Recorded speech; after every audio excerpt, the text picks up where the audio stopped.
last time we spoke, we hadn't had this latest twist of the Johnson team saying, well, look, we put everything, I think they've said access to, not actually physically making it available. Access to is the term they've used.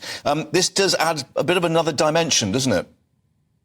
It does, and good afternoon, Mark. It's rivalling Phillip, Schofield and Holly Willoughby, really, in terms of soap opera. And I do worry that the Cabinet Office has got this one completely round its neck. I mean, the plain fact is that Baroness Hallett will get her way eventually, and they have to be cognizant also of the fact that what they're doing potentially has the way in which it could completely undermine Baroness Hallett's inquiry if the Cabinet Office gets its way. And it really isn't acceptable.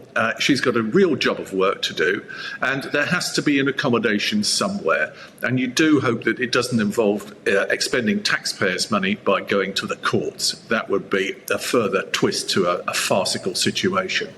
Common sense people can come to a common sense arrangement here, and we've got to let Baroness Hallett get on with it as soon as possible, because what's coming round the corner potentially could be even worse than what we already faced.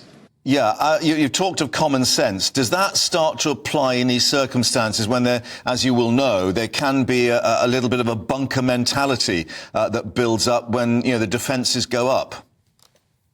Yes, well, you're always issued with a helmet when you go and work at number 2. The same is pretty much true in the Cabinet Office.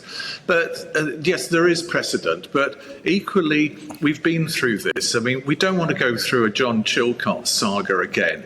The way in which the government got in the way of providing papers to John Chilcot and arguing over what could be released was ridiculous. It extended a process to more than 7 years. It shouldn't have taken that long.